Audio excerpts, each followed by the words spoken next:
Clumsy Hans by Hans Christian Andersen. Narrated by Lehman.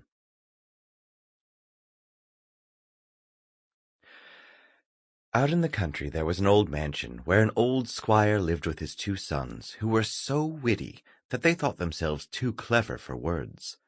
They decided to go out and propose to the king's daughter, which they were at liberty to do, for she had announced publicly that she would take for a husband the man who had the most to say for himself.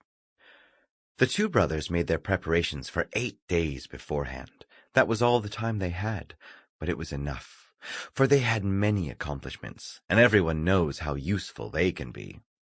One of them knew the whole Latin dictionary by heart, and the town's newspaper for 3 years, so well that he could repeat it backward and forward. The other had learned all the articles of law, and knew what every alderman must know. Consequently, he was sure he could talk of governmental affairs, and besides this, he could embroider suspenders, for he was very gentle, and also clever with his fingers.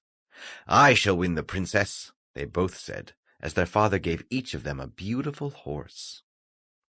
The one who had memorized the dictionary and the newspapers had a coal-black horse, while the one who knew all about governmental affairs and could embroider had a milk-white one. Then they smeared the corners of their mouths with cod-liver oil to make them more glib. All the servants assembled in the courtyard to watch them mount their horses, but just then the 3rd brother came up. For there were really 3, although nobody paid much attention to the 3rd, because he was not so learned as the other 2. In fact, everybody called him Clumsy Hans.